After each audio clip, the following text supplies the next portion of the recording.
आज हम बात करने जा रहे हैं एक बहुत ही इम्पोर्टेंट टॉपिक के बारे में, उत्तरवस्ती। उत्तरवस्ती क्या है और ट्यूबल ब्लॉकेज में इसका क्या रोल है।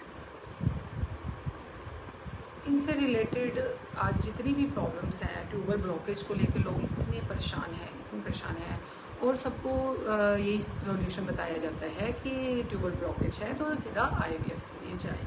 मैं ये नहीं कहती, IVF बहुत ही अच्छा ट्रीटमेंट है, बहुत बढ़िया है, बट एक अगर हम चांस लें आयुर्वेदा की तरफ जाएं तो हम उत्तरवस्ती के थ्रू ट्यूबल ब्लॉकेज से को हम इम्प्रूव कर सकते हैं, जिससे हमारे कंसेप्शन के चांसेस काफ़ी इंक्रीज़ हो सकते हैं। तो हम बात करेंगे। अगर आपको इससे रिलेटेड कोई भी क्वेरी है, क्वेश्चन है, तो आप हमसे डिस्कस कर सकते हैं, ठीक है। तो अब मैं आपको बताऊंगी कि उत्तरवस्ती क्या है। उत्तरवस्ती एक ऐसा नॉन इन्वेसिव प्रोसीजर है, आयुर्वेदिक प्रोसीजर है, जिसमें हम यूट्राइन कैविटी में मेडिसिन्स को इंसर्ट करते हैं।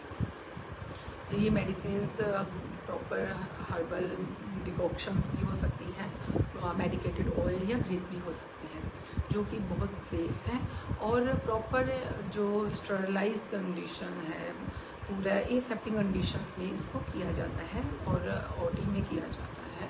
और एक जो एक्सपर्ट आयुर्वेदिक गायनी के जो डॉक्टर हैं उनके द्वारा किया जाता है, हमारे सेंटर में यह होता है। तो इसको करने से हमारी जो है यूट्राइन की जो ब्लड फ्लो है इम्प्रूव हो जाता है, जिससे जो रिप्रोडक्टिव ऑर्गन्स हैं उनकी जो फंक्शनिंग की जो कैपेसिटी है वो एनहेंस हो जाती है और कंसीविंग में बहुत हेल्प मिलती है। तो अगर आपको इससे रिलेटेड और भी क्वेरी है, जैसे कि अभी आ रहा है क्वेश्चन मेरे पास कि उत्तरवस्ती कब करनी चाहिए, तो उत्तरवस्ती अभी मैं आपको धीरे धीरे बता रही हूँ कि कब करनी चाहिए। वैसे शॉर्टकट में मैं बता देती हूँ, उत्तरवस्ती आफ्टर मेंस्ट्रुएशन करनी चाहिए, जैसे ही मेंस्ट्रुएशन स्टॉप हो जाती है, और ओवुलेशन से पहले करनी चाहिए। और मोस्टली हम इसको करते हैं 6-7th डे में भी कर सकते हैं, या प्रॉपर जब पीरियड्स बंद हो जाते हैं, ब्लड फ्लो ख़त्म हो जाते हैं, बिल्कुल बंद हो जाते हैं, तब हम करते हैं। तो इस तरह से तो नेक्स्ट आ रहा है कि ये हम डिपेंड करता है उत्तरवस्ती कितने दिन करनी चाहिए, ये डिपेंड करता है। जैसे कि मिनिमम हम 3 डेज़ करते हैं, कई बार पेशेंट की कंडीशन के ऊपर डिपेंड करता है, डिजीज़ के ऊपर डिपेंड करता है, कैसी इन्फेक्शंस हैं या कैसे एडिशंस बने हुए हैं उनके ऊपर डिपेंड करता है। मोस्टली हम 3 डेज़ करते हैं, कई बार 5 डेज़ करनी पड़ती है, कई बार मैक्सिमम 8 डेज तक कर सकते हैं, और ये 3 साइकिल्स मिनिमम होनी ही चाहिए, ठीक है। उत्तरवस्ती से ओके, ट्यूबल ब्लॉकेज के बहुत से कारण हैं, जैसे कि मोस्टली जो है पेल्विक इन्फ्लामेटरी डिजीज़, जिनमें हम कह देते हैं कि स्वेलिंग हो रही है, स्वेलिंग की वजह से ट्यूबल ब्लॉकेज हो जाती है, या फिर कोई ना कोई इन्फेक्शन हो गया हो यूट्राइन कैविटी में, या हैबिचुअल अबॉर्शन हुए हों, या फिर एक्सेसिव डिस्चार्ज हो, उस वजह से भी ट्यूबल ब्लॉकेज हो जाता है। कई बार एडिशंस बने होते हैं, या कोई सर्जरी हुई होती है, सर्जरी की वजह से प्रीवियस कोई सर्जरी हुई हो, STDs की वजह से कोई सेक्सुअल ट्रांसमिटेड इन्फेक्शंस हुए, डिजीज़ हुए हैं, उस वजह से भी ट्यूबल ब्लॉकेज हो जाती है। तो इस तरह से बहुत से रीज़न हैं ट्यूबल ब्लॉकेज के। तो ज़्यादातर हमने देखा है कि कई बार एक्टोपिक प्रेगनेंसी हो जाती है, इन्फेक्शन की वजह से ट्यूबल ब्लॉकेज हो जाती है। मोस्टली तो कई बार फाइब्रॉइड्स भी हो जाते हैं, या सिस्ट वगैरह हो, और एंडोमेट्रियोसिस की वजह से ट्यूब्स के ऊपर जो हमारी गर्भाशय नलिकाएं उनके ऊपर प्रेशर पड़ जाता है उन चीज़ों का, तो उस वजह से भी ट्यूबल ब्लॉकेज हो जाती है। हम क्वेश्चन ले लेते हैं एक, please tell us detail about उत्तरवस्ती then take question answer. Okay, tubes क्या होती हैं, इनका हमारी बॉडी में क्या काम है? ओके। देखो, जैसे जैसे यूट्रस होता है, यूट्रस के साथ ओवरीज होती हैं। ओवरीज से जो ट्रांसपोर्ट होता है, ओवरीज में एग बनती है, एग का जो ट्रांसपोर्टेशन होता है यूट्रस में, यूट्राइन कैविटी में, वो थ्रू फैलोपियन ट्यूब होता है। दोनों यूट्रस की दोनों साइड फैलोपियन ट्यूब्स होती हैं, दो होती हैं, और उनके दोनों साइड नीचे ओवरीज होती हैं। तो ओवरीज से एग बनता है। जब एग रिलीज होता है तो थ्रू फैलोपियन ट्यूब से वो यूट्राइन कैविटी में इम्प्लांट होता है। और फर्टिलाइजेशन भी फैलोपियन ट्यूब में होती है। अगर प्रॉपर इन्वायरमेंट मिले तो फैलोपियन ट्यूब पूरी एक्टिव हो, कोई ब्लॉकेज ना हो, तो फर्टिलाइजेशन स्पर्म और एग का फर्टिलाइजेशन फैलोपियन ट्यूब्स में ही होता है। तो अगर यहाँ पे किसी वजह से एडिशंस हो, इन्फ्लामेशन हो, कई बार हाइड्रोसाल्पिन्स होते हैं, ट्यूब्स में पानी भरा होता है, जिस वजह से भी ब्लॉकेज हो जाती है, तो किसी न किसी कारण की या रुकावट की वजह से फर्टिलाइजेशन, एग और स्पर्म की फर्टिलाइजेशन नहीं हो पाती है, तो फिर इम्प्लांटेशन भी नहीं होगी, प्रेगनेंसी भी नहीं होगी। इसलिए ट्यूब्स आर वेरी इंपॉर्टेंट। तो इनके ऊपर इसलिए हम फोकस करते हैं कि हमें किस तरह से ट्यूब्स का हमें ट्रीटमेंट करना चाहिए, और ब्लॉक ट्यूब्स को, इन्फेक्शियस ट्यूब को कैसे हम ट्रीट कर सकते हैं, और जिससे फर्टिलाइजेशन प्रॉपर हो और कंसीविंग हो। नेक्स्ट क्वेश्चन देखते हैं हम। जैसे सॉरी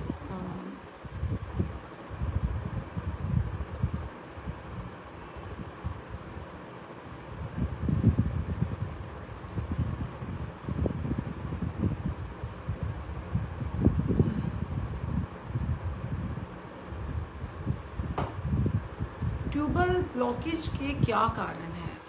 ट्यूब्स के ब्लॉक होने के बहुत से कारण हैं।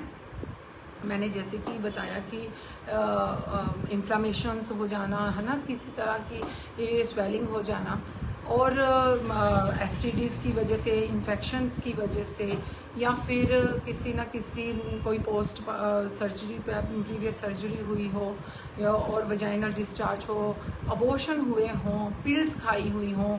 कई बार क्या होता है कि आई पिल्स खा लेते हैं, जिससे एक्सेसिव ब्लीडिंग हो जाती है, क्लॉट बन जाते हैं, जिस वजह से क्या होता है कि ब्लॉकेज हो जाती है। इस तरह से बहुत से कारण हैं ट्यूबल ब्लॉकेज के।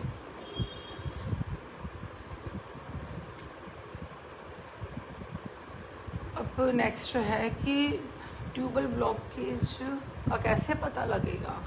ट्यूबल ब्लॉकेज के बारे में मोस्टली जैसे कई तरह के इन्वेस्टिगेशन की जाती हैं, बट जब पेशेंट हमारे पास आते हैं तो हम देखते हैं कि अगर इनफर्टिलिटी के लिए कंसीव नहीं हो पा रहा है, तो अगर सारी एग क्वालिटी वगैरह ओवुलेशन स्टडी करवाते हैं, सब कुछ ठीक है, तो फिर कहीं ना कहीं हमें डाउट होता है कि मे बी ट्यूबल ब्लॉकेज ना हो। इसके सिम्टम्स हम यहाँ से भी नोटिस कर लेते हैं कि डिस्मेनोरिया होता है, या पेल्विक साइड में काफ़ी पेन हो जाता है, और जैसे कि ओवुलेशन, ड्यूरिंग ओवुलेशन काफ़ी पेन रहता है पेशेंट्स को। इस तरह के सिम्टम्स होते हैं। डिस्चार्ज, हैवी डिस्चार्ज होता है, और या फिर जो ब्लीडिंग है वो साइकिल नॉर्मल नहीं होता है, एक्सेसिव ब्लीडिंग होती है। इस तरह के कई रीज़न हो जाती है जिससे डाउट होता है कि ट्यूबल ब्लॉकेज हो। तो इनको हम फाइंड आउट करने के लिए हम इन्वेस्टिगेशन के लिए भेजते हैं, जैसे अल्ट्रासोनोग्राफी हो गया, या फिर HSG करवा देते हैं। HSG से काफ़ी क्लियर हो जाता है।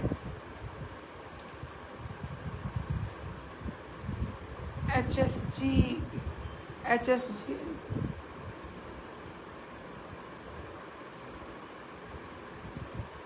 पहले हम ट्यूबल ब्लॉकेज से रिलेटेड हम बातें डिस्कस कर लेते हैं, फिर मैं बताती हूँ कि उत्तर बस्ती को कितना टाइम लगेगा। ट्यूबल ब्लॉकेज होने का क्या सिम्टम है। जैसे मैंने बता दिया ना कि ट्यूबल ब्लॉकेज के सिम्टम स्पेसिफिक ऐसे नहीं है। डिस्मेनोरिया जैसे पेन ड्यूरिंग मेंस्ट्रुएशन, उससे हमें आइडिया हो जाता है। ड्यूरिंग ओवुलेशन हमें आइडिया हो जाता है।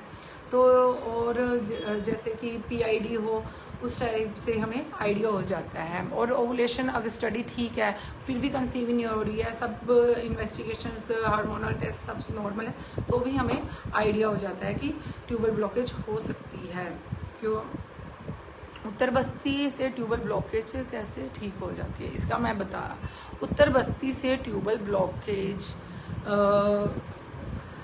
उत्तर बस्ती करने के बहुत से फ़ायदे हैं। ट्यूबल ब्लॉकेज कैसे ठीक हो जाती है, सबसे पहले की तो उत्तर बस्ती जब हम करते हैं तो हम ऐसी मेडिसिन मैंने बताया डिकॉक्शंस या कषाय, घृत और मेडिकेटेड ऑयल, जो भी प्रॉब्लम है कंडीशन ऑफ डिजीज़ है उसको देखते हुए हम इंसर्ट करते हैं। तो उनमें जो प्रॉपर्टी होती है क्लींजिंग की प्रॉपर्टी होती है, जो इम्प्योरिटीज़ होती हैं टॉक्सिन्स होते हैं यूट्रन कैविटी में या फिर ट्यूब्स में, उनको वो डिज़ोल्व कर लेते हैं और उनको एलिमिनेट करते हैं through from the body. First तो क्लींजिंग और डिटॉक्सिफिकेशन हो गया।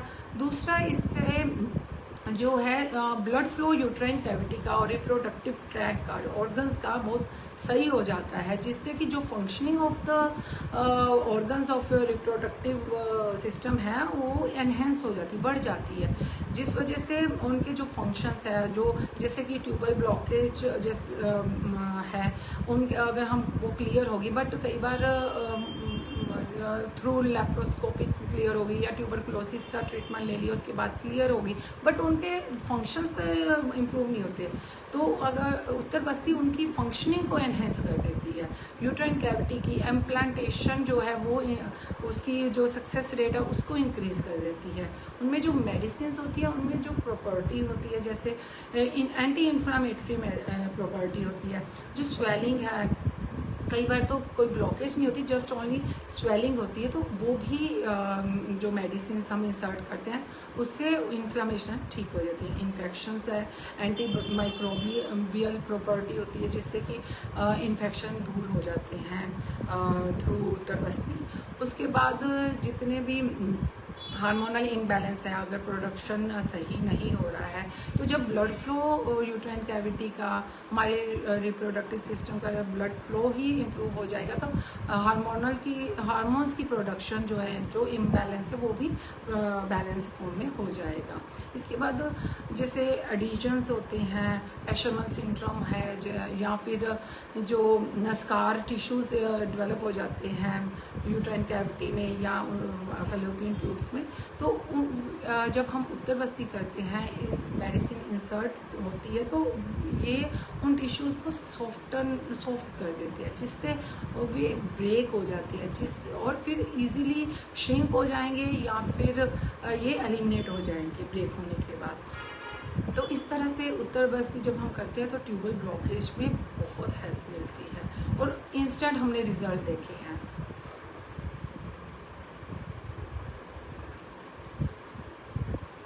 क्या उत्तर बस्ती सर्जिकल प्रोसीजर है? उत्तर बस्ती सर्जिकल प्रोसीजर नहीं है, नॉन इन्वेसिव आयुर्वेदिक थेरेपी है, जिसमें हम प्रॉपर एसेप्टिक कंडीशन में करते हैं।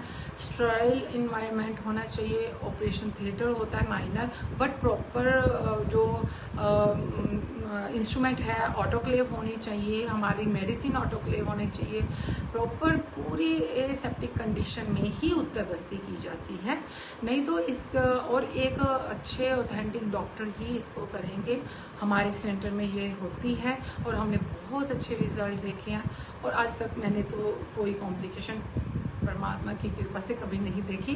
बट अगर हम इसको किसी पुअर हैंडलिंग के द्वारा करेंगे तो बहुत कॉम्प्लिकेशंस आ सकती हैं।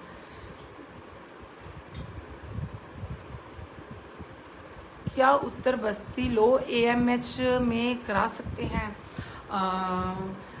अब ये तो बहुत ही कॉम्प्लिकेटेड क्वेश्चन है। जैसे कि पहले मुझे आपको AMH बताना पड़ेगा। AMH एक हार्मोन टेस्ट है, एंटी म्यूरल हार्मोन है, जिसको हम जो कंसीविंग के लिए इनफर्टाइल का फीमेल आती है उनके लिए करवाते हैं। बहुत सारे और भी टेस्ट होते हैं हार्मोनल। तो इसमें अगर लो AMH है तो ज़्यादातर मैंने देखा है कि पेशेंट हमारे पास IVF करवा के आए होते हैं, बड़े मतलब डिप्रेस्ड होते हैं, सब तरह से हारे हुए होते हैं, तो उनको लगता है कि अब हम कंसीव ही नहीं कर पाएंगे। एएमएच लो है। एएमएच हमें बताता है कि जो ओवेरियन रिजर्व है, यानी कि एग है फीमेल में, फीमेल की ओवरी में, वो कम हो गए हैं। यानी कि अगर बिलो 0.5 to 1 है तो हम इसको बिलो कहेंगे एवरेज, तो इसमें कंसीविंग चांसेस काफ़ी कम हो जाते हैं। बट मैंने इसमें रिजल्ट देखे हैं। हम उत्तर बस्ती करते हैं, जो रिजर्व है उनको हम काफ़ी क्वालिटी उनकी गुड कर देते हैं, इम्प्रूव कर देते हैं थ्रू मेडिसिन और उत्तर बस्ती, जिससे कि कंसीविंग हो जाती है। हाँ, 0.5 से अगर कम है तो काफ़ी जो कंसेप्शन का रिस्क है काफ़ी कम हो जाता है। बट अगर उत्तर बस्ती में आपका क्वेश्चन था कि क्या उत्तर लो एएमएच में अगर 1 तक है तो मैंने कंसीविंग होते देखा है, तो उत्तर बस्ती कर सकते हैं।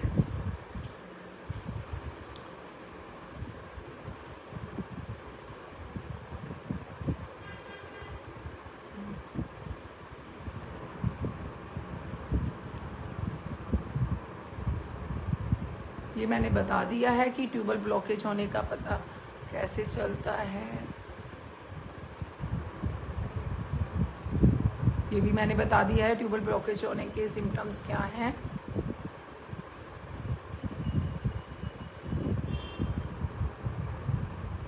ट्यूबल ब्लॉकेज में उत्तर बस्ती का क्या बेनिफिट है, ये हमने बता दिया है। ट्यूब्स क्या होती हैं इनके बारे में भी बता दिया है। Please tell us detail about उत्तर बस्ती। उत्तर बस्ती के बारे में मैंने बताया कि हम मेडिसिन को इंट्रायूटेराइन कैविटी में इंसर्ट करते हैं थ्रू वेजाइनल कैनाल, और इसमें हम मेडिसिन की बहुत कम अमाउंट डालते हैं। पेनलेस प्रोसीजर है और इसमें बहुत स्लो मोशन में मेडिसिन डालते हैं। HSG जिस तरह से करते हैं, काफ़ी लोगों को डर लगता है कि HSG में बहुत पेन रहता है, उसमें हम डाई को बहुत प्रेशर के साथ इंसर्ट करते हैं। बट उत्तर बस्ती में मेडिसिन को बहुत प्यार से इंसर्ट किया जाता है और कोई पेन नहीं होता है, और ओनली फॉर 5 to 10 मिनट्स का कंप्लीट प्रोसीजर है। प्रोसीजर के बाद हम पेशेंट को हेड डाउन करके हम आधा पौना घंटा लेटाए रखते हैं। उसके बाद ही उठने को कहते हैं। उसके बाद उसको जो हम डाइट बताते हैं, डाइट प्लान बताते हैं, उसको फॉलो करना होता है, और उसी और जो लाइफ के स्टाइल है उसको चेंज करना पड़ता है। जैसे कि कई आजकल के जैसा लाइफ स्टाइल है, लोग लेट नाइट तक फ़ोन देखते रहते हैं, लेट नाइट सोते हैं और फिर लेट उठते हैं। इस तरह की लाइफस्टाइल को हम चेंज करते हैं और हेल्दी डाइट बताते हैं, कुछ हमारी मेडिसिन होती हैं उनको बताते हैं। तो एक प्रोसीजर है। उत्तर बस्ती अपने आप में बहुत स्मॉल प्रोसीजर है, बट पेशेंट की सिलेक्शन के ऊपर डिपेंड करता है। अगर हमें लगता है कि पेशेंट को हमें पूरा उसका चेंज करना है, तो पेशेंट का हम प्रॉपर एक डाइट चार्ट बनाते हैं। उसके बाद पेशेंट को रेडी करते हैं उत्तर बस्ती के लिए। उसके बाद कई बार हमें कई बार पेशेंट की डिटॉक्स करना पड़ता है, पंचकर्मा करना पड़ता है, जैसे कि वमन विरेचना या फिर बस्ती कर्मा करना पड़ता है। उसके बाद हमें लगता है कि अब रेडी है पेशेंट उत्तर बस्ती के लिए, तो फिर हम उसकी उत्तर बस्ती करते हैं। और जैसे कि कई बार पेशेंट आते हैं कि हमारी जैसे व्हाट्सएप यूट्यूब आजकल जैसे काफ़ी चलन हो गया है, लोग अवेयर होते जा रहे हैं उत्तर बस्ती के, तो सीधा हमें कहते हैं कि हमने उत्तर बस्ती करानी। तो दोस्तों को मैं ये बताना चाहती हूँ कि उत्तर बस्ती सीधा एकदम से नहीं हो जाती। इसके लिए आपको प्रिपेयर करना पड़ता है, आपको डिटॉक्स करना पड़ता है, पंचकर्मा करना पड़ता है और कुछ मेडिसिन लेनी पड़ती है। जब हमें लगता है कि आप रेडी हो, फिर हम आपके साइकिल को देखते हुए, आपकी प्रॉब्लम को देखते हुए आपको ये मेडिसिन रेडी करते हैं और फिर आपकी उत्तर बस्ती करते हैं। मिनिमम मैंने बताया कि 3 डेज़ करते हैं मैक्स एक साइकिल में, और मैक्सिमम 6 to 7 या 8 भी हो सकती हैं, depends upon the condition and disease. And ये कंटिन्यूसली फॉर 3 months करते हैं। बट मैंने बहुत बार देखा है कि ड्यूरिंग 1 और 2 साइकिल ही पेशेंट कंसीव कर जाते हैं। कई बार बहुत टाइम लग जाता है, जैसे कि 3 महीने करने के बाद ओपन तो हो जाती हैं, बट मेडिसिन उनकी चलती है। ओवुलेशन स्टडी होती है, ओवुलेशन के लिए हम प्रॉपर एग बनने के लिए मेडिसिन देते हैं, तो उसमें थोड़ा टाइम लग जाता है। बट मैंने देखा है कि 5 to 6 मंथ के बीच बीच में पेशेंट कंसीव कर ही जाते हैं।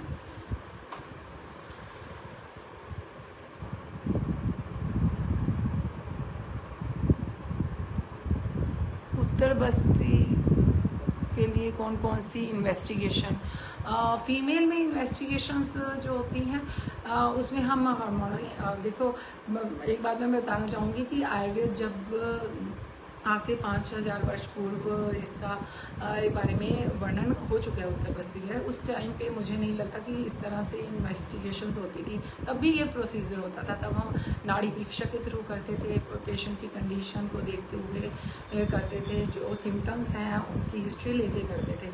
बट आजकल अगर मॉडर्न साइंस में इतना एडवांस साइंस है, अगर हमें हेल्प मिल रही है तो हमें ज़रूर करवानी चाहिए।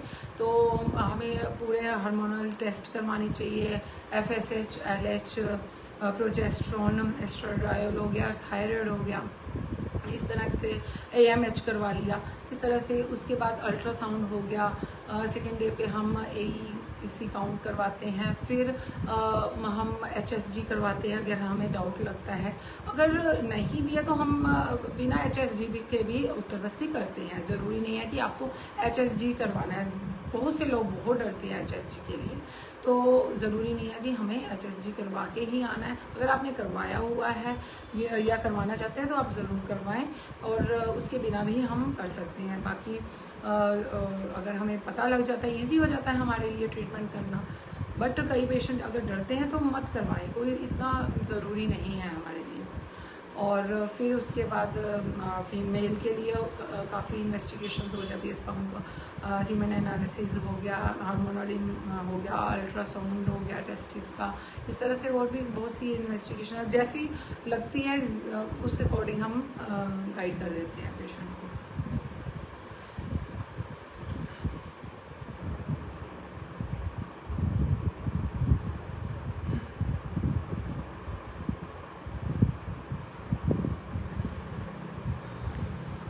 इसके अलावा मैं कुछ, अगर मुझे लग रहा है अगर आपके क्वेश्चन कंप्लीट हो गए हैं तो मैं आपको बता सकती हूँ। अगर आपका भी उत्तर बस्ती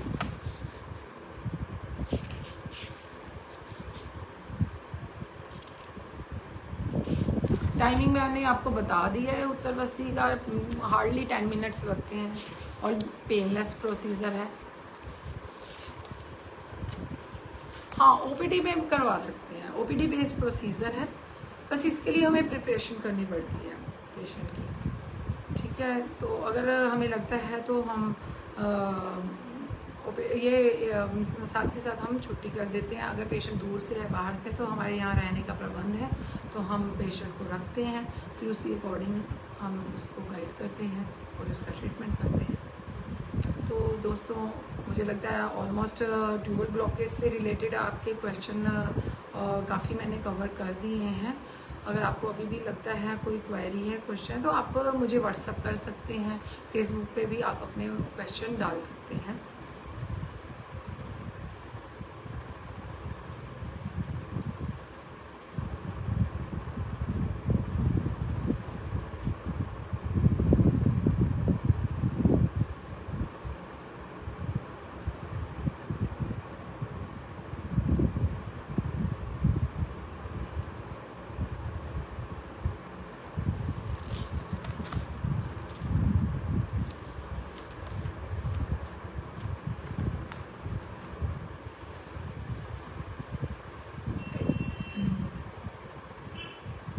तो दोस्तों, कंप्लीट हो गया हमारा ऑलमोस्ट सेशन, टाइम भी ऑलमोस्ट कंप्लीट है, तो मैं ये सेशन एंड करती हूँ। अगर आप मुझे प्लीज़ कमेंट करके बताइएगा आपको कैसा लगा उत्तर बस्ती से रिलेटेड जानकारी। मेरा ये फेसबुक पे फर्स्ट लाइव सेशन था, आपको कैसी लगी मेरी टॉक, तो इसके बारे में भी मुझे ज़रूर बताइए। और अगर आपकी कोई इससे रिलेटेड क्वेरी है, आप करवाना चाहते हैं बट डर रहे हैं, कोई डाउट है, कुछ भी है, तो आप बेझिझक हमसे बात कर सकते हैं। हमारी टीम आपसे ज़रूर कांटेक्ट करेगी। आप बस हमारे जो नंबर है 7658812535 पे आप मैसेज करें, हम आपको ज़रूर रिप्लाई करेंगे। तो अब हम एंड करते हैं। Thank you, have a nice day, good night.